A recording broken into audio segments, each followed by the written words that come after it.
আচ্ছা আপনারা বলেন তো, জেন, দুষ্ট জেন আর ভূত প্রেতে যদি আসর করে তাহলে কোরআন শরীফের কোন আয়াত পড়তে হয়? জি ওলামারা বলেন না, আয়াতুল কুরসি। কোনটা পড়তে হয় বলেন কোনটা? চট্টগ্রাম তাফসীর মাহফিল উপলক্ষেও কিছুটা ভূত প্রেতের আসর হয়েছে। এই ভূত প্রেতের আসর থেকে রক্ষা করার জন্য সকলে আমার সাথে পড়েন যথারীতি। আউযু বিল্লাহি মিনাশ শাইতানির রাজীম। বিসমিল্লাহির রাহমানির রাহিম। আল্লাহু লা ইলাহা ইল্লা হুয়াল হাইয়ুল কাইয়্যুম লা তা'খুযুহু সিনাতুন ওয়ালা নাওম লাহু মা ফিস সামাওয়াতি ওয়া মা ফিল আরদ من ذا الذي يشفع عنده إلا بإذنه يعلم ما بين أيديهم وما خلفهم ولا يحيطون بشيء من علمه إلا بما شاء وسع كرسيه السماوات والأرض ولا يؤوده حفظهما وهو العلي العظيم صدق الله العظيم। সবাই বলেন সাদাকাল্লাহুল আযীম। আয়াতুল কুরসি, আগে এটার অর্থ করে নেই। আল্লাহু লা ইলাহা ইল্লা হুয়াল হাইয়ুল কাইয়্যুম। আল্লাহ হচ্ছেন তিনি যিনি ছাড়া কোনো ইলাহ নাই, যিনি সার্বভৌমত্বের একমাত্র মালিক। লা তাখুযুহু সিনাতুন ওয়ালা নাওম, যাকে ঘুম এবং তন্দ্রা স্পর্শ করে না। লাহু মা ফিস সামাওয়াতি ওয়া মা ফিল আরদ, আকাশ ও জমিনে যা কিছু আছে সবই তার। মান যাল্লাযী ইয়াশফাউ ইনদাহু ইযনিহি, কে আছে এমন যে তার কাছে সুপারিশ করতে পারে তার বিনা অনুমতিতে? মা বাইনা আইদিহিম ইয়ালামু মা বাইনা আইদিহিম ওয়া মা খালফাহুম, তিনি সবার অগ্র পশ্চাৎ এর সব কিছুর খবর রাখেন। ওয়ালা ইউহিতুনা বিশাইইম মিন ইলমিহি ইল্লা বিমা শাআ, তার জ্ঞাত বিষয়ের কিছুই মানুষ নিজেদের আয়ত্তে আনতে পারে না। অবশ্য আল্লাহ যদি কাউকে কিছু দিতে চান, ওয়াসিআ কুরসিয়্যুহু সামাওয়াতি ওয়াল আরদ, তার একচ্ছত্র ক্ষমতা এবং কর্তৃত্ব আকাশ এবং জমিনকে পরিব্যাপ্ত করে রেখেছে। ওয়ালা ইয়াউদুহু হিফযুহুমা ওয়া হুয়াল আলিয়্যুল আযীম, আর আকাশ এবং পৃথিবীর রক্ষণাবেক্ষণ করতে গিয়ে আল্লাহ পাক মোটেই ক্লান্তি বোধ করেন না। আর তিনি হচ্ছেন এক মহান শ্রেষ্ঠতম সত্তা। বলি সাদাকাল্লাহুল আযীম। আয়াতুল কুরসি, এই আয়াতটি আয়াতুল কুরসি হিসেবে পরিচিত। কি নামে পরিচিত?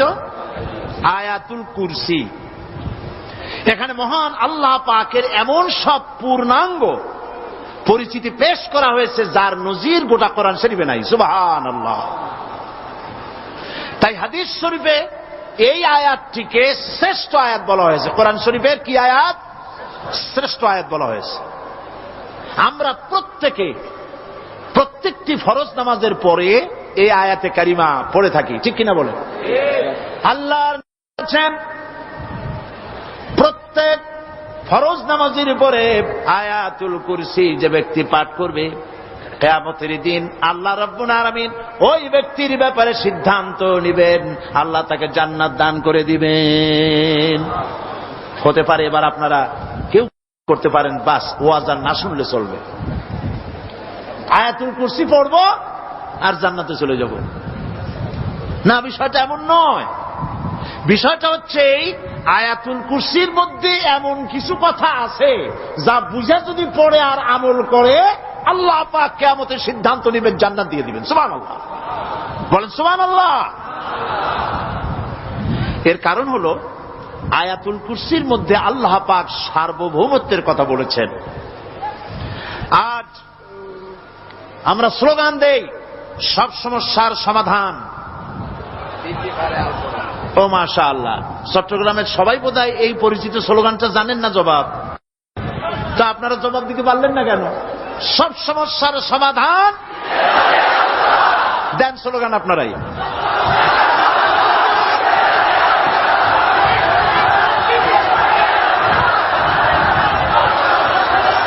এটা শুধু স্লোগান নয়, সব সমস্যার সমাধান দিতে পারে আল কোরআন। এটা শুধু স্লোগান নয়, এটাই বাস্তবতা, এটাই বাস্তব সত্য।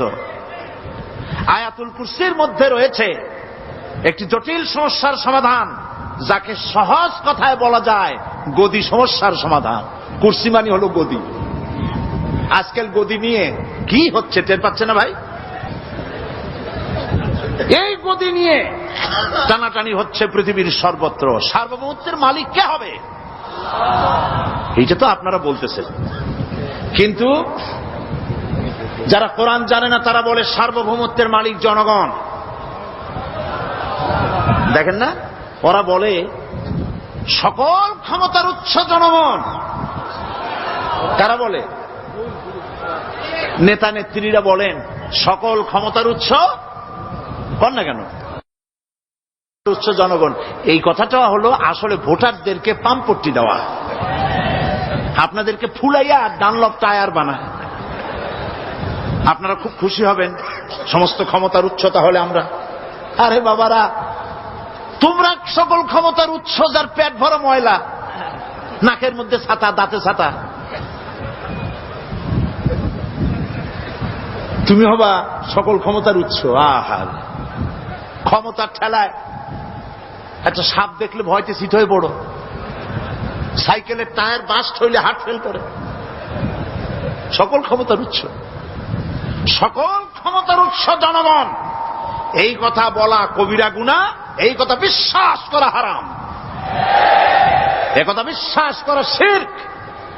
কারণ সকল ক্ষমতার উৎস জনগণ এই কথা যদি বলা হয় তাহলে কোরআনে কারীমের সাথে কন্ট্রাডিকশন হয়, সাংঘর্ষিক। আল্লাহ পাক কি বলেছেন?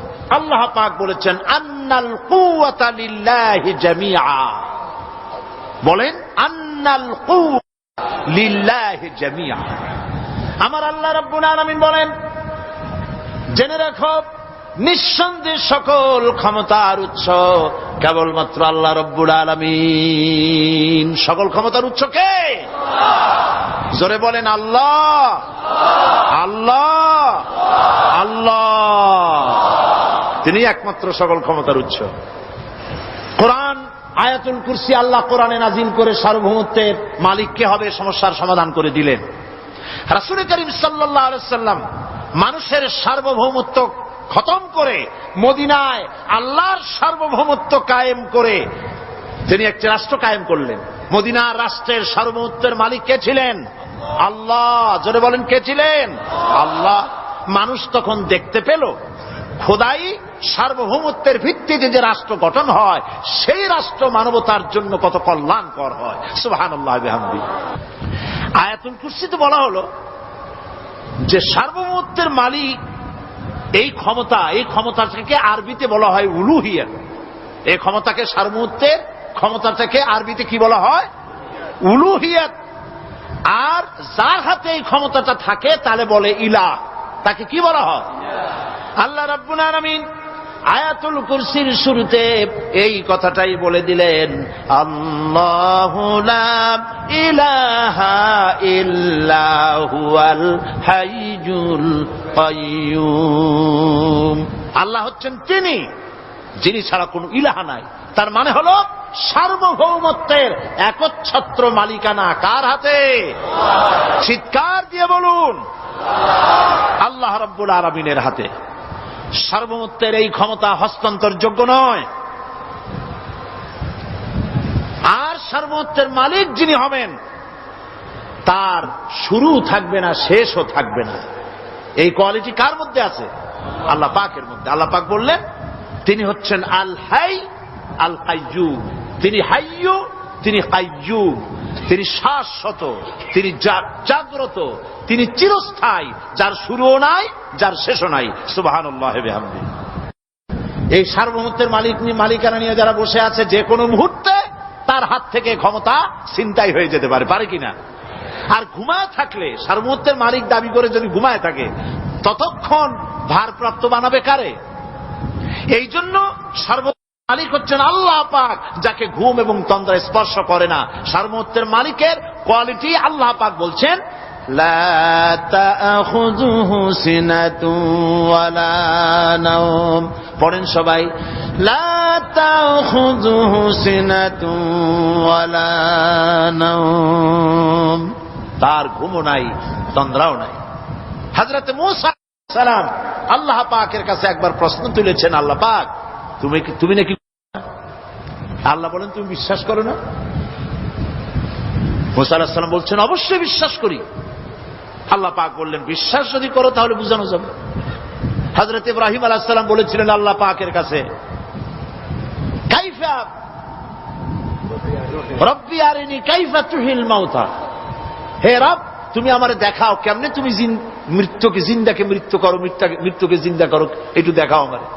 আল্লাহ পাক বললেন আওয়ালাম তুমিন, বিশ্বাস করো না? ইব্রাহিম আলাইহিস সালাম সঙ্গে সঙ্গে বললেন বালা। নাম বললেন না। বালা মানেও হ্যাঁ, নাম মানেও হ্যাঁ, কিন্তু একটু বেশ কম আছে। তিনি নাম না বলে বালা বললেন। নামের অর্থ হলো হ্যাঁ, আর না বালার অর্থ হচ্ছে কেন নয়, অবশ্যই বিশ্বাস করি। ওয়ালাকিন লিয়াতমাইন্না কালবি, তবে আল্লাহ তুমি যদি চোখে দেখাও একটু, তাহলে এগুলি একটুখানি লিয়াতমাইন্না কালবি, আমার অন্তরাত্মা প্রশান্তি লাভ করবে যদি চোখে দেখতে পারি। আল্লাহ বলেন তাহলে তোমারে দেখাবো। আল্লাহ দেখাইলেন। মূসা আলাইহিস সালাম যখন বললেন যে আল্লাহ পাক আর মৃত্যুকে চিন্তা করো কেমনে, তুমি ঘুমায় থাকো, না ঘুমায় পারো কেমনে, তোমার নাকি ঘুম নাই, তন্দ্রা নাই? আল্লাহ পাক বলেন বিশ্বাস করো না? বলে আমি বিশ্বাস করি। তো ঠিক আছে তাহলে তোমার দেখাই। বললেন এক গ্লাস পানি নিয়ে আসো। এক গ্লাস পানি নিয়ে এসে দাঁড়িয়ে থাকো। আল্লাহ পাক মূসা আলাইহিস সালামকে বললেন এক গ্লাস পানি নিয়ে দাঁড়াও। আর ঘুমকে আল্লাহ পাক বললেন মূসারে ধরো। মূসা আলাইহিস সালাম নিদ্রাচ্ছন্ন হলেন, তন্দ্রা এসে গেল, হাত শিথিল হয়ে হাতের থেকে পানি ভর্তি গ্লাস পড়ে ভেঙে চুরমার হয়ে গেল। মূসা আলাইহিস সালাম ভয় পেয়ে গেলেন। আল্লাহ রাব্বুল আলামিন বলেন ভয় পাওয়ার কোনো কারণ নাই, তোমার প্রশ্নের জবাব আমি এভাবেই দিলাম। এক গ্লাস পানি নিয়ে কয়েক মিনিট দাঁড়াইতে পারো নাই, ঘুমের সঙ্গে সঙ্গে গ্লাস পড়ে ভেঙে গেল।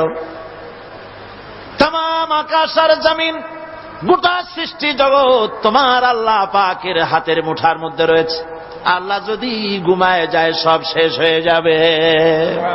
তামাম সৃষ্টি জগতের ট্রাফিক কন্ট্রোল আল্লাহ কর্তৃক হয়, আর মানুষের যা হয় আল্লাহ পাক তার থেকে সম্পূর্ণ মুক্ত। আল্লাহ পাকের ঘুম নাই, তন্দ্রাও নাই।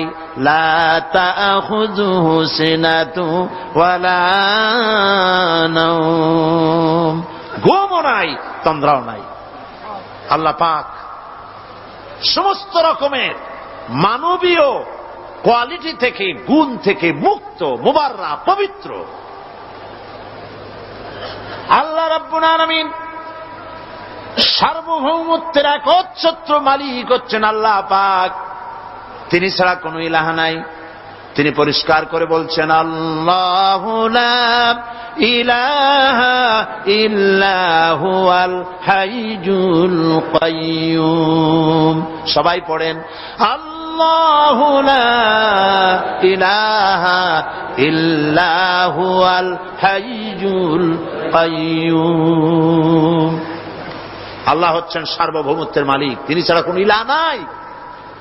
এমন একটি আয়াত তাফসীরের জন্য আল্লাহ এনে দিয়েছেন, যেই আয়াতটি বুঝলে পরে দুনিয়া শান্তি, আখিরাতেও শান্তি। গতি সমস্যার সমাধান হবে, সব সমস্যার সমাধান হবে।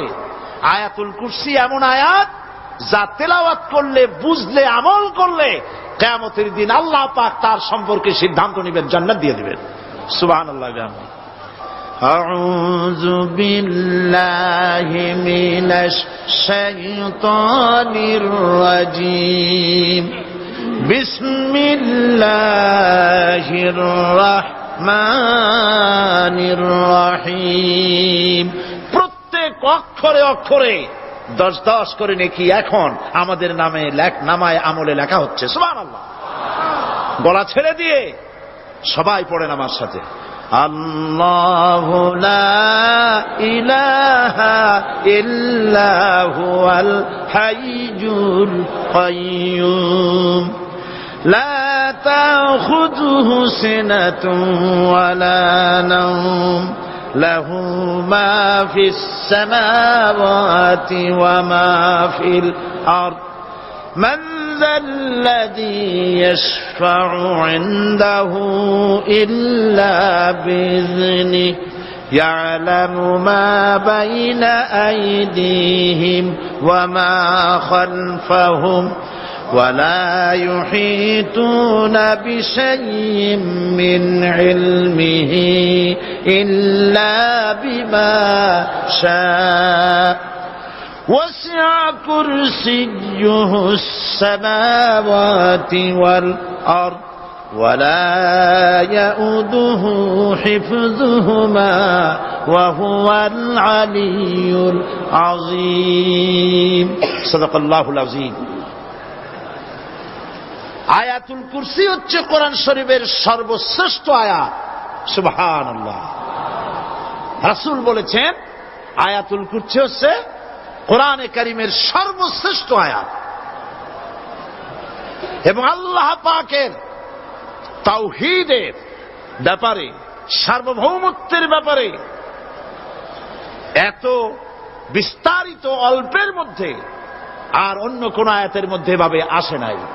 এই জন্য আয়াতুল কুরসির এত মর্যাদা। কালকে আরো একটি হাদিস শোনাইছিলাম, বোধহয় নিশ্চয়ই আপনাদের মনে আছে। প্রত্যেক ফরজ নামাজের পরে আয়াতুল কুরসি যে একবার পড়বে, তেলাওয়াত করবে, কিয়ামতের দিন আল্লাহ পাক তার সম্পর্কে সিদ্ধান্ত নিবেন, তাকে জান্নাত দিয়ে দিবেন। সুবহানাল্লাহ কইতে ইচ্ছে করলো না? আলহামদুলিল্লাহ বলবেন না? তার অর্থ হলো এই আয়াতুল কুরসি যদি মানুষ পড়ে আর বোঝে আর ওই অনুযায়ী যদি আকীদা তৈরি হয়, জীবন তৈরি হয়, তার জীবন জান্নাতের জন্য তৈরি হয়ে যায়। গতকাল আল্লাহ পাকের সার্বভৌমত্বের কথা আমরা আলোচনা করেছিলাম। আলোচনা করব আল্লাহ পাকের পরিচয়। আল্লাহ পাক তিনি কে? আমরা বলি আল্লাহ। আমরা কি বলি? বলেন সবাই, কি বলি? আমি অনেকবার আপনাদেরকে এই কথাটা বলেছি, বোধহয় নিশ্চয়ই মনে আছে। আল্লাহ এই উচ্চারণটা আমাদের অনেকের হয় না, কেউ বলে না আল্লাহ। আল্লাহ পাকের উচ্চারণটা হচ্ছে, আল্লাহ পাকের নাম উচ্চারণ হচ্ছে আল্লাহ।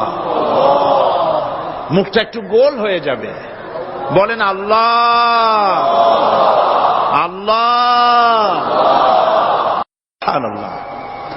পৃথিবীতে বিভিন্ন জাতি তার স্রষ্টাকে, তারা যাকে স্রষ্টা মনে করে বিভিন্ন নামে ডাকে।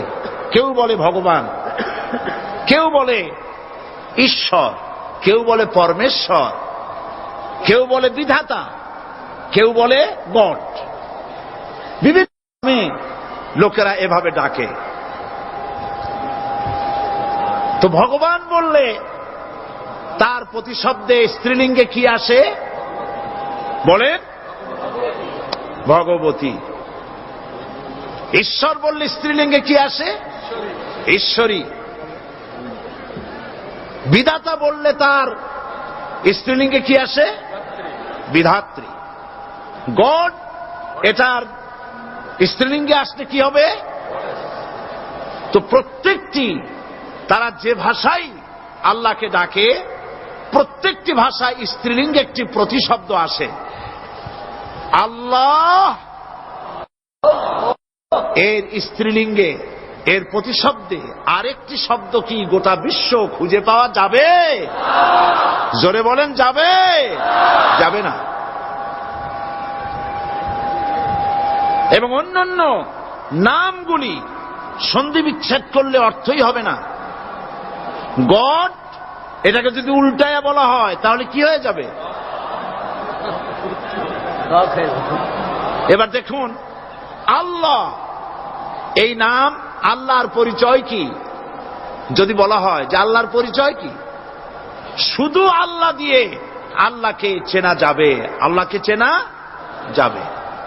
আল্লাহ রাব্বুল আলামিন বলছেন, আল্লাহু লা ইলাহা ইল্লা হুয়াল হাইয়ুল কাইয়্যুম। আল্লাহ হচ্ছেন তিনি যিনি ছাড়া কোনো ইলাহ নাই, মাবুদ নাই, উপাস্য নাই। সুবহানাল্লাহ।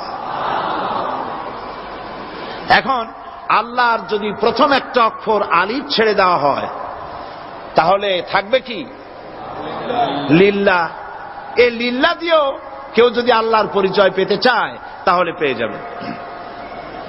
আল্লাহ রাব্বুল আলামিন কোরআনে কারীমের ভিতরে শুধু লিল্লাহ দিয়েও আল্লাহকে চেনার ব্যবস্থা করেছেন। লিল্লাহি মা ফিস সামাওয়াতি ওয়া মা ফিল আরদ। আকাশ এবং জমিনের সার্বভৌমত্বের একচ্ছত্র মালিকানা কার? আল্লাহ পাকের। এখন লিল্লাহ থেকে একটা লাম ছেড়ে দেন, কি থাকবে? লাহু। এই লাহু দিয়েও আল্লাহর পরিচয় পাওয়া যাবে, যাবে না? কোরআন বলছে, লাহু মাকালিদুস সামাওয়াতি ওয়াল আরদি ইউবসিতুর রিজকা লিমান ইয়াশা। আকাশ এবং জমিনের রিজকের চাবিকাঠি আল্লাহ পাকের কাছে, যারে খুশি তিনি পর্যাপ্ত রিজেক তিনি দান করেন। সুবহানাল্লাহ। এবার লাহুর লাম ছেড়ে দেন, থাকবে কি? একটা অক্ষর। এই একটি অক্ষর দিয়ে আল্লাহ পাকে চেনা যাবে। ইন্নাহু হুয়াল গফুরুর রহিম। তিনি হচ্ছেন মহা ক্ষমাশীল, দয়াবান। আল্লাহর পরিচয় আল্লাহকে দিয়েই জানা যায়। আল্লাহর পরিচয় হচ্ছে তিনি এই আকাশ সৃষ্টি করেছেন, এই জমিন সৃষ্টি করেছেন, মানব গোষ্ঠীকে সৃষ্টি করেছেন। আকাশের স্রষ্টাকে, জমিনের স্রষ্টাকে, মানুষের স্রষ্টাকে আল্লাহ পাক। দেখুন, আল্লাহ পাক আকাশের স্রষ্টা, জমিনের স্রষ্টা, মানুষের স্রষ্টা। এই কথাকে ভুলিয়ে দেওয়ার জন্যে, এই কথাটিকে ভুলিয়ে দেওয়ার জন্য আল্লাহকে অস্বীকার করছে এক শ্রেণীর লোকেরা। তারা বলছে দেয়ার ইজ নো গড, স্রষ্টা বলতে কেউ নাই। Unseen is nothing. আল্লাহ পাক কোরআনকে বোঝার জন্য, আল্লাহকে চেনার জন্য ব্যবস্থা করেছেন। ওরা বলছে কি আনসিন ইজ নাথিং, যা দেখা যায় না সেটা কিছুই না, সেটা বিশ্বাস করি না। তো আল্লাহর যখন রং নাই, গন্ধ নাই, তাকে বিশ্বাস করি কেমনে? বলেন নাউজুবিল্লাহি মিন যালিক। আরে ভাই, তোমরা তো এমন বহু জিনিস আছে যা না দেখে বিশ্বাস করো। আপনারা কি বাতাস দেখেছেন? বিশ্বাস করেন কিনা? বিশ্বাস করেন কিনা? আপনারা কি ইথার দেখেছেন? বিশ্বাস করেন কিনা? ফুলের গন্ধ দেখেছেন কিন্তু বিশ্বাস করেন কিনা? মাধ্যাকর্ষণ শক্তি, ল অফ গ্রাভিটেশন আপনারা চোখে দেখেছেন? বিশ্বাস করেন কিনা? অনেক জিনিস এমন আছে যা আমরা চোখে দেখি না কিন্তু বিশ্বাস করি। হযরত ইমাম আবু হানিফা রাহমাতুল্লাহ আলাইহির সাথে এক নাস্তিকের বহস হবে। স্থান এবং তারিখ নির্ধারণ করা হলো। ইমাম সাহেব দেরি করে আসলেন। নাস্তিক বলছে, আমি আপনার সঙ্গে কোনো বিতর্কে যেতে চাই না, কারণ আপনি ওয়াদা রক্ষা করতে পারেন নাই, নির্ধারিত সময়ের অন্তত 3 ঘন্টা পরে এসেছেন। তিনি বললেন, আমি কেন দেরি করলাম সেটা তো তুমি জিজ্ঞেস করবে। আচ্ছা বলেন কেন দেরি করেছেন? তিনি বললেন, দেখো এই জায়গায় আসার পথে একটা নদী বেঁধেছিল, তা কি করে, আমার কাছে পারাপারের কোনো বন্দোবস্ত ছিল না। এক পর্যায়ে হতাশ হয়ে গেলাম, আমার বোধহয় যাওয়াই হবে না। শেষ পর্যন্ত আমি দেখতে পেলাম হঠাৎ করে আমার পাশে একটা ফলের বীজ পড়লো, তা দিয়ে একটা গাছ অঙ্কুরিত হলো। দেখি না তা গাছটা একটা ময়ূর হয়ে পরিণত হয়ে গেল। কই থেকে একটা করাতে সে গাছটা কেটে ফেলে দিল। ফটাফট কতগুলি তক্তা বেরিয়ে আসলো, কোথার থেকে একটা হাতুড়ি আর কতগুলি লোহা এসে ঠাস ঠাস করে বাড়ি লেগে একটা কিস্তি তৈরি হয়ে গেল। কিস্তিটার ধাবায় পড়লো নদীতে, আমি লাফ দিয়ে উঠলাম, তাই দেরি হলো। নাস্তিক বলছে, আপনার সাথে আমি জানছিলাম যে আপনি অত্যন্ত বুদ্ধিমান মানুষ, কিন্তু যে ঘটনা শুনাইলেন আপনার স্ক্রু একটাও টাইট আছে বলে মনে হয় না, আপনার সাথে আর কোনো বহস নয়। তিনি বললেন, কেন? কই বহস না, আপনি বলছেন যে এইরকম একটা গাছ চারা হয়ে গেল, সাথে সাথে বিনা মিস্ত্রিতে গাছটা কাটলো, তারপর এইটা দিয়ে তক্তা হইলো, লোহা আসলো, হাতুড়ি হইলো, বিনা মিস্ত্রিতে কিস্তি তৈরি হয়ে গেল, নৌকা এটা পড়লো নদীতে, আর বিনা মাঝিতে আপনি পার হয়ে আসলেন। এটা কি আদৌ সম্ভব? ইমাম আবু হানিফা রাহমাতুল্লাহ আলাইহি বলছেন, তোমার সাথে আমি কোনো কিতাব দিয়ে ঝগড়া করব না, কোনো কিতাব দিয়ে আমি তোমার সাথে বহস করব না। এই একটি দৃষ্টান্ত তোমার জন্য যথেষ্ট। একটা মিস্ত্রি ছাড়া যদি একটা কিস্তি তৈরি না হতে পারে, একটা গাছ কেটে তক্তা যদি না হতে পারে, এই বিশাল আকাশ, এই বিশাল জমিন, আর তোমার মতো এরকম একটা সুন্দর মানুষ বিনা মিস্ত্রিতে বিনা স্রষ্টায় তৈরি হলো কেমনে? এক কথায় নাস্তিক বলছে, আমার জীবনের ভুল ধরা পড়ল। নাস্তিক বলছে, জীবনের ভুল ধরা পড়েছে, আমি মুসলমান হয়ে গেলাম। লা ইলাহা ইল্লাল্লাহু মুহাম্মাদুর রাসূলুল্লাহ। জোরে পড়েন, লা ইলাহা লা ইলাহা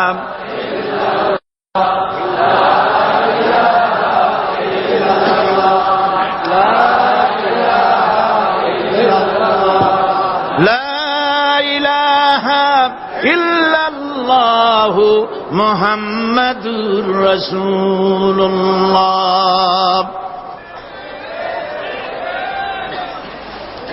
আল্লাহ পাক বলছেন, আমি আদম, আমি দাউদ এবং সুলাইমানকে জ্ঞান দান করেছি, ইব্রাহিমকে জ্ঞান দান করেছি।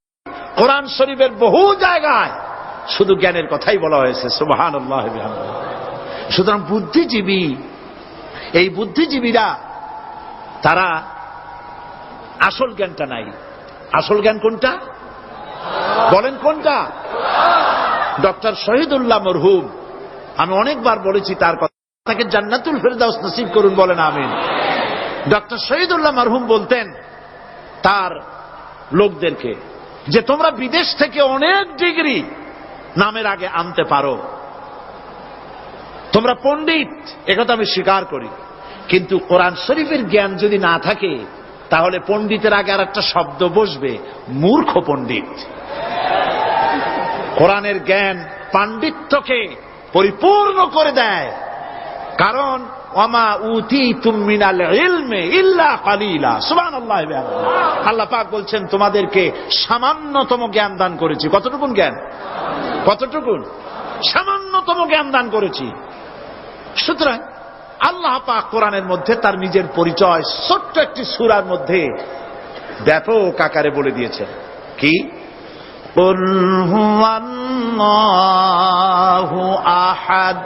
সবাই পড়েন আমার সাথে, কুল হুয়াল্লাহু আহাদ আল্লাহুস সামাদ লাম ইয়ালিদ ওয়া লাম ইউলাদ ওয়ালাম ইয়াকুন লাহু কুফুয়ান আহাদ। আল্লাহ পাক বলেন, আল্লাহ এক এবং একক, তিনি কারো মুখাপেক্ষী নন, তিনি কাউকে জন্ম দেন নাই, তাকেও কেউ জন্ম দেয়নি, আকাশ আর জমিনে আল্লাহর সমকক্ষ কেউ নাই। সুবহানাল্লাহ। তাকে কেউ জন্ম দেয়নি, তিনিও কাউকে জন্ম দেননি। তিনি এক, তিনি ছিলেন, তিনি আছেন, তিনি থাকবেন। তার শুরুও নাই, তার শেষও নাই। সুবহানাল্লাহ। এই আল্লাহ রাব্বুল আলামিন তার পরিচয় আয়াতুল কুরসি সার্বভৌমত্বের পরিচয় দিয়েছে, আল্লাহর পরিচয় দিয়েছে। আল্লাহ তিনি খালিক। মানব সৃষ্টির এবং পৃথিবীর সৃষ্টির ইতিহাস ঘাটলে মানুষের যদি কিসমত ভালো থাকে, তাহলে আল্লাহর সান্নিধ্য, আল্লাহর অস্তিত্ব সম্পর্কে জ্ঞান তাকে আল্লাহ পাক দান করে দেন। সুবহানাল্লাহ। পৃথিবীর সৃষ্টির ব্যাপারে বুদ্ধিজীবীরা কি বলছেন দেখুন। পৃথিবীর সৃষ্টির ব্যাপারে বিজ্ঞানীরা বলছেন যে এই পৃথিবী এরকম ছিল না। তো কি রকম ছিল? এইটা সূর্যের পাশ থেকে একটা উজ্জ্বল শক্তিশালী জ্যোতিষ্ক দারুণ ফোর্স নিয়ে যাচ্ছিল। সেই ফোর্স সহ্য করতে না পেরে সূর্যের একটি দুর্বলতম অংশ সূর্য থেকে ছিটকে মহাশূন্যে পড়ে গেল, আর ঘুরতে ঘুরতে এই পৃথিবীর অস্তিত্ব লাভ করল। বিজ্ঞানের এই কথা যদি বিশ্বাস করতে হয়, তাহলে আমাকে বলতে হয় এখন তো মানুষেরা আর পৃথিবীতে ধরছে না, ঠিক কিনা? কথা বলছেন না কেন? মানুষ পৃথিবীতে এখন ধরতেছে। বিভিন্ন দেশ খালি বলতেছে মানুষ কমাও, সন্তান কমাও, বিভিন্ন পদ্ধতি গ্রহণ করো, আর মানুষ বাড়ায়ও না। আল্লাহ পাক বলছেন আল্লাহু লা ইলাহা ইল্লা হুয়াল হাইয়ুল কাইয়্যুম। আল্লাহ হচ্ছেন তিনি, যিনি ছাড়া কোনো ইলাহ নাই। লা ইলাহা ইল্লাহু, তিনি ছাড়া কোনো ইলাহ নাই, সার্বভৌমত্বের মালিক কেউ নাই। এই যে লা ইলাহা, কোন ইলাহ নাই, আমরা কালেমার মধ্যে এই কথাটা বলি। আমাদের কালেমায় তাইয়্যিবা আমরা কি উচ্চারণ করি? লা ইলাহা ইল্লাল্লাহু মুহাম্মাদুর রাসূলুল্লাহ। জোরে পড়েন লা ইলাহা ইল্লাল্লাহ, লা ইলাহা ইল্লাল্লাহু মুহাম্মাদুর রাসূলুল্লাহ। লা ইলাহা, কোন ইলাহ নাই। এই দাওয়াত দিয়েছেন দুনিয়ার সমস্ত পয়গম্বর। এটা কি শুধু রাসূলুল্লাহর দাওয়াত ছিল? সমস্ত নবীদের স্লোগান ছিল একটা। সমস্ত নবীদের স্লোগান ছিল কয়টা? সবাই বলুন, কি সেই স্লোগান? লা ইলাহা ইল্লাল্লাহ। কোরআন শরীফের ভিতরে ইলাহ শব্দ 147 বার এসেছে।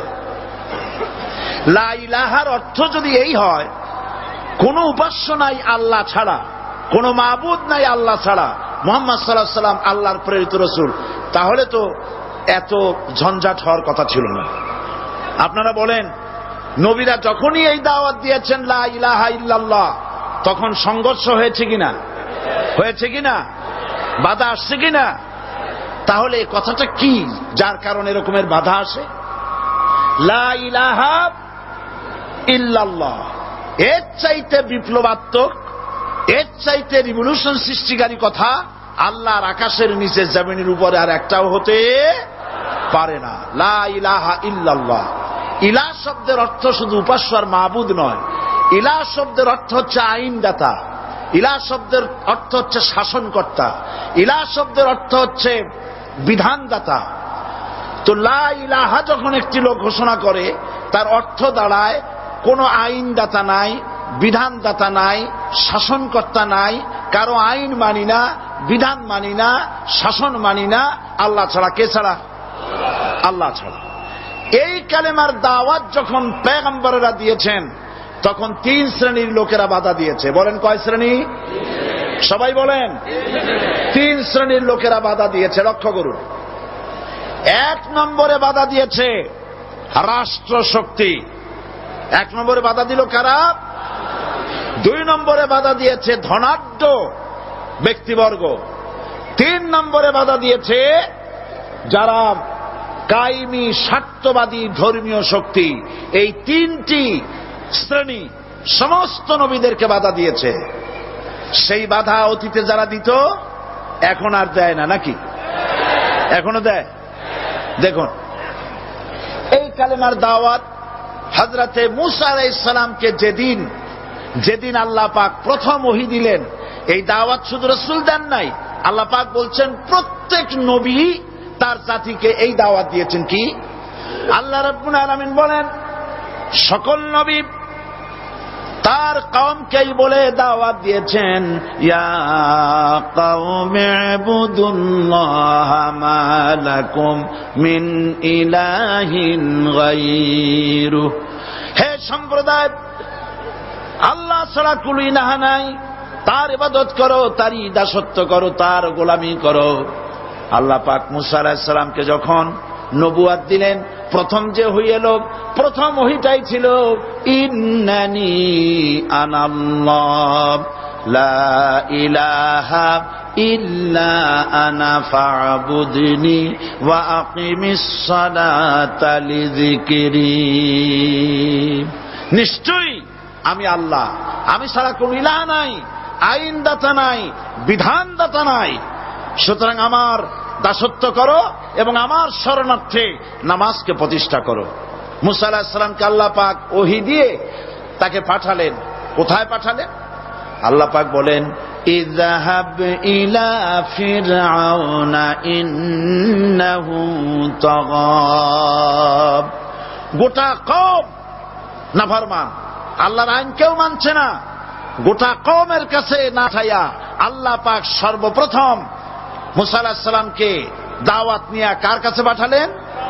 ফেরাউনের কাছে। কারণ ফেরাউন হচ্ছে রাষ্ট্রশাসক। ফেরাউন কি? রাষ্ট্রশাসক। হযরতে মূসা আলাইহিস সালাম ফেরাউনের কাছে গেলেন আর দাওয়াত দিলেন, ফেরাউন পড়ে নাও লা ইলাহা ইল্লাল্লাহ। একটি কথা আপনাদের মনে রাখতে হবে, দুনিয়ার কোন ফেরাউন, কোন নমরুদ, কোন সাদ্দাত, কোন হামান কেউ বলে নাই যে আমি আল্লাহ, আমি রাজ্জাক, আমি খালেক, আমি পৃথিবী সৃষ্টি করেছি। কথা কেউ বলেছে? কেউ বলে নাই। কি বলেছে তারা? ফেরাউন বলেছে মা আলিমতু লাকুম মিন ইলাহিন গায়রি, আমি তো জানি না আমি ছাড়া আরো কোন ইলাহ আছে, এ কথা আমার জানা নাই, সুতরাং আমি হচ্ছি ইলাহ আর তুমি বলছো লা ইলাহা। তার মানে হচ্ছে ওই সময় পয়গম্বরেরা, আল্লাহর নবীর সাহাবীরা তারা জানতেন যে আমরা কিসের দাওয়াত দেই, আর যারা শুনতো তারাও বুঝতো কিসের দাওয়াত শুনতেছি। আজ আমার দেশে একই কালেমার দাওয়াত দেওয়া হয়, কিন্তু মানুষেরা বুঝতে পারে না কি শুনতেছি। ভাষা জানার ব্যাপারে, বোঝার ব্যাপারে হলো আসল বিষয়। এটা বুঝাতে গিয়ে আমি মাঝে মধ্যে একটা দৃষ্টান্ত দেই এভাবে। একজনের একটা রেশনের দোকান ছিল, সেই দোকানে তার একটা ময়না পাখি ছিল, আর ময়না পাখিকে কথা শেখানো যায় সেটা তো আপনারা জানেন। জি, ময়নাকে শিখায়েছে যে লাইন করুন, এক এক করে আসুন। ময়না এই কথা শিখেছে।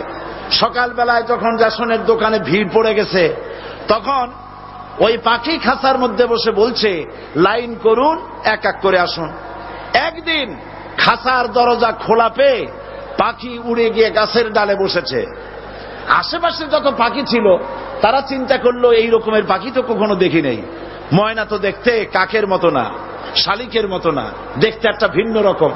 ওরা এসে চতুর্দিক থেকে এই নবান্ত, এই যে নতুন এসেছে, ওরে ঠোকরানো শুরু করেছে চতুর্দিক থেকে। ঠোকরানি খেয়ে ময়না বলতেছে লাইন করুন, এক এক করে আসুন। এখন ময়না তো বোঝে না যে কি বলতেছি, আর যে পাখিরা ঠোকরাচ্ছে তারাও তো বোঝে না যে কি শুনতেছি। ময়না যদি বুঝতো যে আমি কি বলি, সবাই মিলে ঠোকরায়, তাই জান বাঁচে না। লাইন করে ঠোকরাইনি তো কলজে যাবে, সব ঠোঁটে ঠোঁটে চলে আসে, বোঝে নাই। আমাদের অবস্থা তাই হয়েছে। সুতরাং এই কালেমার দাওয়াত যখন হযরতে মূসা আলাইহিস সালাম দিলেন, ফেরাউন বলল আমি তো জানি না যে আমি ছাড়া আরো কোন ইলাহ আছে, আইনদাতা তো আমি, তুমি নতুন কোথা থেকে আইনদাতা নিয়ে আসছো? ফেরাউন বলছে দেখো, আমারে বাদ দিয়া যদি অন্য কাউকে ইলাহ বলে তুমি মানো আর সেই শিক্ষা যদি যে জাতিকে দাও, তাহলে আমি তোমাকে ধরে লাআজআলান্নাকা মিনাল মাসজুনিন, আমি তোমাকে কারারুদ্ধ করব, আমি তোমাকে জেলখানায় ঢুকিয়ে দেব। রাষ্ট্রশক্তি প্রথম বাধা দিল কারা? বলেন সবাই।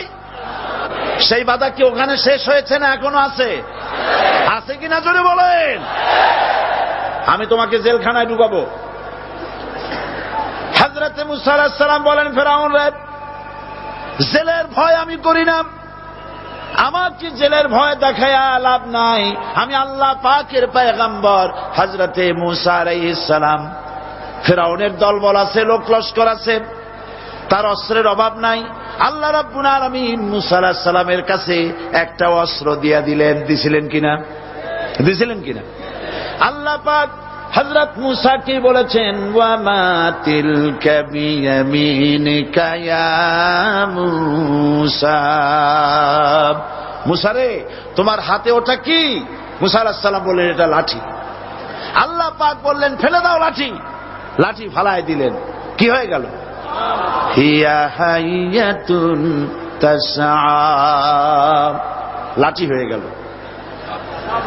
এখন লাঠি পড়ে সাপ হয়ে গেল। সাপ দেখে নবী হোক, ওলি হোক, সাহাবী হোক আর আলেম হোক, সাপ দেখলে ভয় করে না মানুষের? মুসা আলাইহিস সালাম ভয় পেয়েছে। আল্লাহ রাব্বুল আলামিন হযরত মুসাকে শোনায় দিলেন, খুযহা ওয়া লা তাখাফ সানুঈদুহা সিরাতাহাল উলা,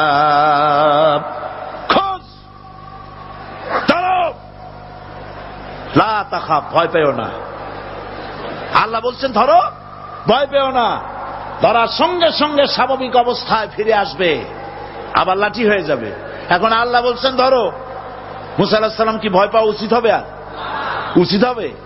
মুসা আলাইহিস সালাম কি ভয় পাইছিলেন?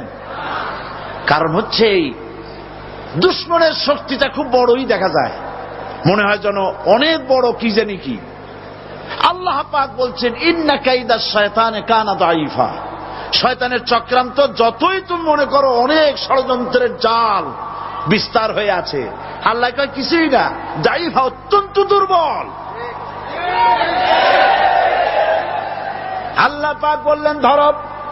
মুসা আলাইহিস সালাম সাপ ধরলেন, সঙ্গে সঙ্গে লাঠি হয়ে গেল। ফেরাউন বরদাস্ত করল না। রাষ্ট্রশক্তির পক্ষ থেকে আক্রমণ শুরু হলো। অপরাধ কি? মুসা আলাইহিস সালামের অপরাধ কি? কি অপরাধ? মাশাআল্লাহ, বুঝতে পেরেছেন। অপরাধ হচ্ছে তিনি বলেছেন লা ইলাহা, জোরে বলেন লা ইলাহা ইল্লাল্লাহ। এই কালেমাকে আজ আমরা ভিক্ষার বুলি বানাইছি। এটা হলো সার্বভৌমত্বের বুলি, এটা হচ্ছে আল্লাহ পাকের সার্বভৌমত্বের কথা। আজ আমরা মানুষের কাছে আমরা শুনি, মানুষেরা ভিক্ষা চায়, লা ইলাহা ইল্লাল্লাহ, এক মুঠ চাউল দেন, লা ইলাহা ইল্লাল্লাহ 10 খান পাই দেন। এই হচ্ছে কালেমার জিকির। আবার কেউ কেউ জিকির করতেছে লা ইলাহা আস্তে, ইল্লাল্লাহ জোরে, এমন জোরে কলব সাফ করে, কলব তাতে থাকলেও পারে গেলেও পারে। এই কালেমার জার, এর আঘাত পয়গম্বররা মেরেছেন। হযরত মুসা আলাইহিস সালাম যখন বলেছেন লা ইলাহা ইল্লাল্লাহ, এই ধাক্কা ফেরাউন বরদাস্ত করতে পারে নাই। দরিয়ায় নীলের ভিতরে আল্লাহ পাক ডুবাই শেষ করে দিয়েছেন, দেন নাই? হযরত মুসা আলাইহিস সালাম, তার উম্মতেরা দরিয়ার পাশে বসে দ্বীনি কথাবার্তা বলতেছেন। এমন সময় ফেরাউন, তার শত্রু হচ্ছে মুসা আলাইহিস সালাম। শত্রু কেন? মুসা কি ফেরাউনের পাকা ধানে মই দিয়েছে নাকি? বলেন আপনারা। তার হালের গরু পিটায় মারছে নাকি? অপরাধ হলো তিনি আল্লাহর জমিনে আল্লাহর আইন প্রতিষ্ঠার কথা বলেছেন। এই শুধুমাত্র এই অপরাধে ফেরাউন তার দলবল নিয়ে 3 দিক থেকে আক্রমণ করেছে। মুসা আলাইহিস সালামের উম্মতেরা ভয় পেয়ে গেছেন। তারা বলছেন ইন্না লামুদরাকুন, আমরা পাকড়াও হয়ে গেছি। 3 দিকে সাড়াশি আক্রমণ, 3 দিকে শত্রু, একদিকে দরিয়া, পালাবার রাস্তা আছে? হযরত মুসা আলাইহিস সালাম ভয় পেয়ে গেলেন, সারেন্ডার করলেন না। হযরত মুসা আলাইহিস সালাম বললেন, কাল্লা, কখনো নয়, ভয় পাওয়ার কোনো কারণ নাই। রব্বি সায়াহদিন, অবশ্যই আমার রব আমার জন্য রাস্তা করে দিবেন। ভয় পাইও না, আমার রব রাস্তা করে দিবেন। আল্লাহ রাব্বুল আলামিন হযরত মুসা আলাইহিস সালামকে অর্ডার করলেন, হাতের লাঠি দিয়া দরিয়ার উপরে আঘাত করো। হযরত মুসা আলাইহিস সালাম দরিয়ার উপর আঘাত করলেন।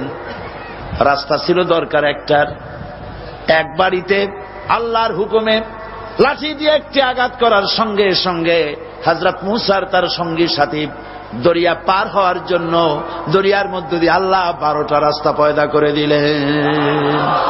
সে আল্লাহ আছে না নাই? এত আসতে বলেন কেন? ভয় পাওয়ার কারণ আছে? রাষ্ট্র শক্তি বাধা দিয়েছে সমস্ত নবীদেরকে। কেন? নবীদের চরিত্র খারাপ? জোরে বলেন, নবীদের চরিত্র খারাপ? নবীদের চাইতে মাসুম, বেগুনাহ, উন্নত চরিত্রের মানুষ আল্লাহর আকাশের নিচে জমিনের উপরে আর হয় নাই। তোমরা যে সামনে তাদের পিছনে দৌড়াও, অমুকের সৈনিক, নেতা নেতা করে মরো, এইসব নেতা যাদের পিছনে দৌড়াও, এই নেতাগুলি, আমি জিজ্ঞেস করি আপনাদেরকে, এই নেতাগুলি জীবনে একবারও জেনা করে নাই। এ ব্যাপারে অনুসারীরা আপনারা কি নিশ্চিত? মিথ্যা কথা জীবনেও কয় নাই, প্রতারণা করে নাই, ঠাট্টা করে নাই, বিদ্রুপ করে নাই, মদ খায় নাই, মানুষ হত্যা করে নাই। কিসের নেতা? নেতা হচ্ছেন সেই ব্যক্তি যিনি বলেছেন, ও আমার স্ত্রীরা, ও আমার সাহাবীরা, রাতের আধারে আমার মধ্যে যা আচরণ দেখতে পাও, দিনের আলোতে আমার মধ্যে যা দেখতে পাও, সবগুলি খুলে খুলে মানুষের কাছে বলে দাও। তার নাম বিশ্বনবী মুহাম্মদ রাসূলুল্লাহ সাল্লাল্লাহু আলাইহি ওয়াসাল্লাম।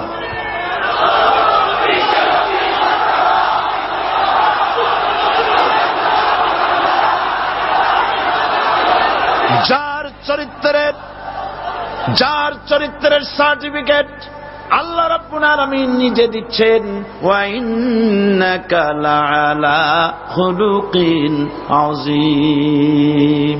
নবী হে, উন্নত চরিত্রের উপরে আপনি প্রতিষ্ঠিত। সুবহানাল্লাহ। কে সার্টিফিকেট দিচ্ছেন? আযীম, আযীম।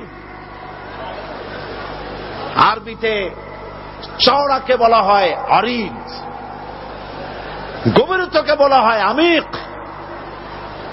কত প্রশস্ত, যা মাপার কোনো ফিতা নাই, কত গভীর, যা মাপার কোনো যন্ত্র নাই, এইটাকে আরবিতে বলা হয় আজিম। সুবহানাল্লাহ বলতে ইচ্ছে করে না? ও নবী, তোমার চরিত্র এমন যা মাপার মতো যন্ত্র পৃথিবীতে নাই।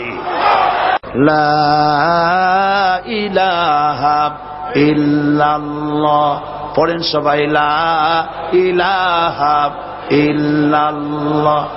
আপনিও যদি নবীদের মতো, সাহাবীদের মতো বুঝা এই কলেমার দাওয়াত দেন, বাধা আসবেই।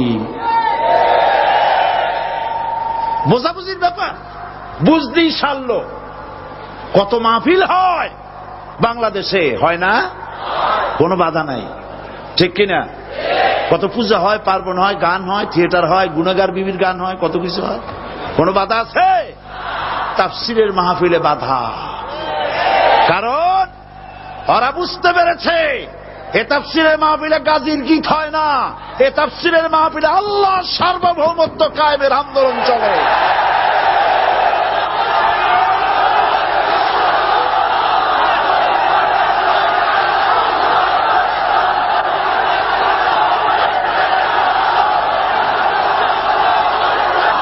বিশ্বকবি আল্লামা ইকবাল কি সুন্দর করে বলেছেন, আজ ভি হো जो इब्राहिम का इमाम पैदा आग कर सकती है एक अंदाजे गुलिस्तां पैदा। ইব্রাহিমের ঈমান যদি আজও কোথাও হয় বিদ্যমান, করতে পারেন অগ্নিকুণ্ডে খুবসুরত এক গুলিস্তান। এখনো যদি ইব্রাহিমের সন্তানদেরকে আগুনের মধ্যে ফেলে দেওয়া হয়, আর ইব্রাহিম ঈমান যদি থাকে, আগুনকে ফুলের বাগান বানাবার ক্ষমতা আল্লাহর আছে। চিরকাল আল্লাহ পাক এই কালেমাকে দিয়েছেন আল্লাহর সার্বভৌমত্বকে প্রতিষ্ঠা করার জন্য। আয়াতুল কুরসি শুধু পড়ে বুকে ফু দেওয়ার জন্য নয়। পড়েন আমার সাথে, আল্লাহু লা ইলাহা ইল্লা হুয়াল হাইয়ুল কাইয়্যুম। দুনিয়ার সমস্ত পয়গম্বর অত্যাচারিত হলেন, শুধু তাই নয়, বিশ্ব নবী আখেরি জামানার পয়গম্বর নবী মুহাম্মদ রাসূলুল্লাহ সাল্লাল্লাহু আলাইহি ওয়াসাল্লাম জাতির কাছে আসলেন। তিনি এসে বললেন, ইয়া আইয়ুহান নাস কুলু লা ইলাহা ইল্লাল্লাহ। প্রথম দাওয়া শুনছেন কথা? রাসূলুল্লাহ বলছেন, ও জাতি, আমার রাসূল তো মক্কার রাসূল না শুধু, মদিনার রাসূল না শুধু, আরবি ভাষাভাষীদের রাসূল না শুধু, আমার নবী কি নবী? চিল্লায় বলেন। তাই তিনি বলেছেন, ও বিশ্বের মানবতা, বিশ্বের মানব গোষ্ঠী, যদি মুক্তি পেতে চাও, নাজাত পেতে চাও, উচ্চারণ করো, বিশ্বাস করো, আমল করো, বলো লা ইলাহা ইল্লাল্লাহ। জোরে পড়েন, লা ইলাহা ইল্লাল্লাহ, লা ইলাহা ইল্লাল্লাহু মুহাম্মাদুর রাসূলুল্লাহ। কোরআনে কারীমের ভিতরে আয়াতুল কুরসির মধ্যে বলে দিয়েছেন, আল্লাহু লা ইলাহা ইল্লা হুয়াল হাইয়ুল কাইয়্যুম। প্রাণ খুলে সবাই পড়েন, বসা মানুষ, দাঁড়ানো মানুষ। আল্লাহু লা ইলাহা ইল্লা হুয়াল হাইয়ুল কাইয়্যুম। আল্লাহ রাব্বুল আলামিন, তিনি ছাড়া কোন ইলাহ নাই, তিনি সার্বভৌমত্বের মালিক, কেউ নাই আল্লাহ ছাড়া। এই কথা মানুষকে ঘোষণা করতে হবে। সুবহানাল্লাহ ওয়ালহামদুলিল্লাহ লা ইলাহা ইল্লাল্লাহ। সুবহানাল্লাহ ওয়ালহামদুলিল্লাহ লা ইলাহা ইল্লাল্লাহ। সুবহানাল্লাহ ওয়ালহামদুলিল্লাহ লা ইলাহা ইল্লাল্লাহ, লা ইলাহা ইল্লাল্লাহু মুহাম্মাদুর রাসূলুল্লাহ। আল্লাহুম্মা আমিন। রব্বানা যালামনা আনফুসানা ওয়া ইন লাম তাগফির লানা ওয়া তারহামনা লানাকুনান্না মিনাল খাসিরিন। সবাই পড়েন আমার সাথে, রব্বানা যালামনা আনফুসানা ওয়া ইন লাম তাগফির লানা ওয়া তারহামনা লানাকুনান্না মিনাল খাসিরিন। রব্বানা যালামনা আনফুসানা ওয়া ইন লাম তাগফির লানা ওয়া তারহামনা লানাকুনান্না মিনাল খাসিরিন। আলোচনায় যদি কোনো ভুল হয়ে থাকে আল্লাহ দয়া করে মাফ করে দাও। রব্বুল আলামিন, আমাদের দোয়া দুরুদি জিকির আজকারে, আমাদের আলোচনায় তুমি যে খুশি হয়েছো যতটুকুন, তার সবটুকুন বিশ্বনবী মুহাম্মাদুর রাসূলুল্লাহ সাল্লাল্লাহু আলাইহি ওয়াসাল্লামের রূহ মুবারকে পৌঁছায়া দাও। রব্বুল আলামিন, तमाम अंबियाए किराम, उलमाए मुतकद्दिमीन, उलमाए मुताखिरीन, सलफे सालिहीन, যারা দুনিয়া থেকে মুমিন মুমিনাত বিদায় হয়ে গেল, আল্লাহ কবরগুলিকে জান্নাতের টুকরায় পরিণত করে দাও।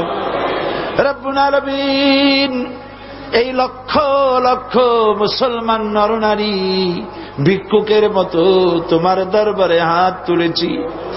আল্লাহ গো, আমাদের মধ্য থেকে আমাদের মা বাপ যাদের দুনিয়া থেকে বিদায় হয়ে গেছে, আল্লাহ আমাদের মা বাপের কবরে সওয়াব পৌঁছায়া দাও।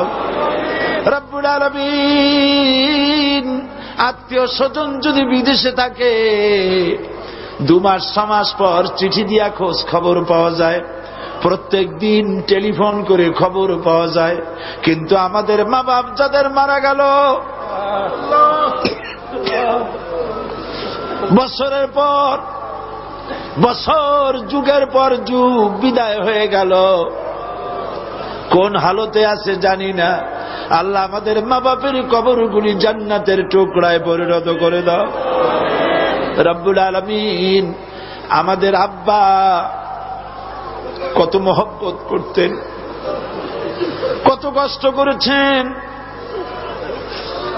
আল্লাহ তাআলা আমাদেরকে লেখাপড়া শেখাবার জন্য কত কষ্ট করেছেন, মানুষ বানাবার জন্য কত কষ্ট করেছেন।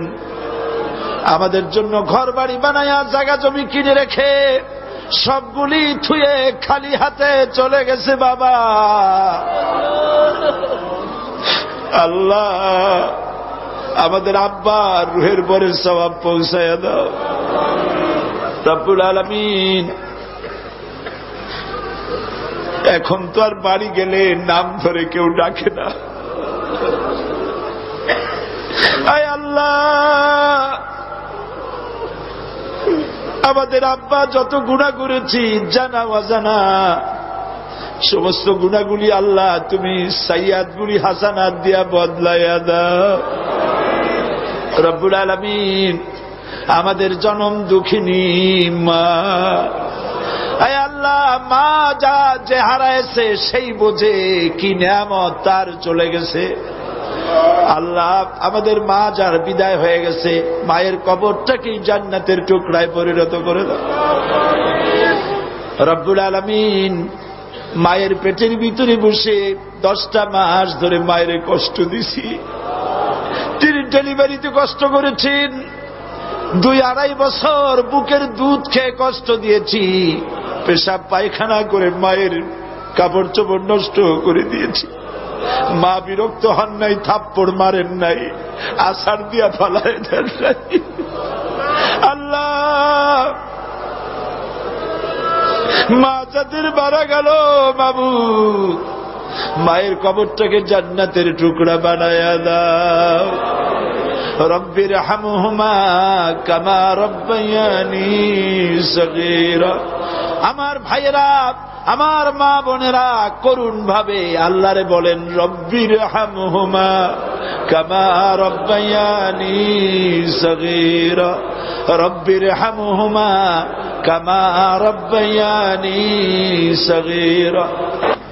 রব্বানা তাকাব্বাল মিন্না ইন্নাকা আনতাস সামিউল আলিম ওয়া তুব আলাইনা ইন্নাকা আনতাত তাওয়াবুর রহিম। সুবহান রাব্বিকা রাব্বিল ইজ্জাতি আম্মা ইয়াসিফুন ওয়া সালামুন আলাল মুরসালিন ওয়ালহামদুলিল্লাহি রাব্বিল আলামিন। ওয়াজআল আখিরা কালিমাতিনা ইনদাল মাউত লা ইলাহা ইল্লাল্লাহু মুহাম্মাদুর রাসূলুল্লাহ। আসসালামু আলাইকুম ওয়া রাহমাতুল্লাহ।